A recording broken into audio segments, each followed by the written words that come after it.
নন্দিতা তখন মাত্র ক্লাস 12-এ। বয়সটা এমন যখন প্রথম প্রেমের অনুভূতি ঝড় তোলে মনে, আর সবকিছুতেই মনে হয় যেন সিনেমার মতো এক ভালোবাসার গল্প তৈরি হচ্ছে। অভয় তার বাবার সবচেয়ে প্রিয় ছাত্র। সদ্য লন্ডন থেকে মেডিকেলের পড়াশোনা শেষ করে ফিরেছে এবং নন্দিতার বাবার মেডিকেল কলেজে পুনরায় ভর্তি হয়েছে উচ্চতর ডিগ্রি নেওয়ার জন্য। তার বাবা ডক্টর অরিন্দম সেন শুধুমাত্র অভয়ের শিক্ষাগুরুই ছিলেন না, তার বাবার সবচেয়ে ঘনিষ্ঠ বন্ধুও। তাই অভয়ের থাকার ব্যবস্থা হলো তাদের বাড়িতেই। অভয় ছিল লম্বা, সুদর্শন এবং অসম্ভব মেধাবী। তার প্রত্যেকটি কথার মধ্যে ছিল এক ধরনের আত্মবিশ্বাস, যা নন্দিতার মতো এক কিশোরী মনকে সহজেই আচ্ছন্ন করতে পারে। প্রথম দেখাতেই সে যেন এক রঙিন স্বপ্নের মধ্যে হারিয়ে গেল।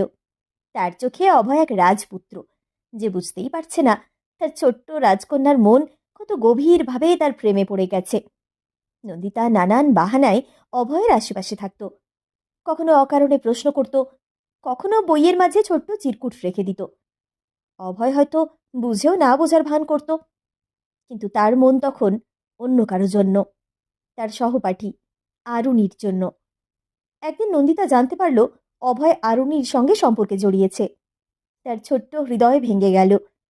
সে তার বাবার কাছে ছুটে গেল, কাঁদতে কাঁদতে বলল, বাবা, অভয় কেন আমাকে ভালোবাসতে পারে না?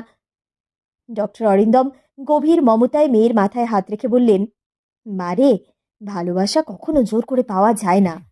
অভয়ের মন যেখানে পড়ে আছে তাকে সেখানে থাকতে দাও। তুমি তো আমার রাজকন্যা, তোমার জন্য আরো ভালো কেউ অপেক্ষা করছে হয়তো। কিন্তু নন্দিতা এসব কিছুই বুঝতে চাইতো না। সে রাগে অভিমানে অস্থির হয়ে উঠত, পড়াশোনা করা বন্ধ করে দিল। দিনের পর দিন তার মনকে একরকম অচেতন করে রাখলো। ঠিক তখনই একদিন তার জীবনে এলো রোহন। রোহন ছিল তারই ক্লাসমেট, চঞ্চল, প্রাণবন্ত, অসম্ভব ভালো গাইতে পারত। স্কুলের ফাংশনে যখন রোহন গাইতো সবাই মুগ্ধ হয়ে শুনত। একদিন হঠাৎই রোহন তাকে বলল, জীবনটা একটা গান, বুঝেছিস? একটা ভুল নোট নিয়ে বসে থাকলে গানটা কখনো সুন্দর হবে না।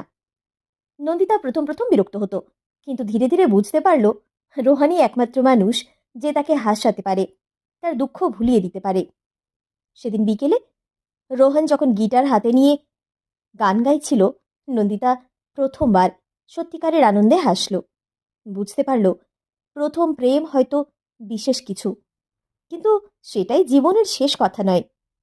অভয় আর আরুণীর বিয়ের কার্ড যখন তাদের বাড়িতে এলো, তখন নন্দিতা শুধু মৃদু একটু হাসল, আর রোহন তখন একটা নতুন গান বাজছিল, হয়তো তাদের দুজনের ভবিষ্যতের জন্যেই।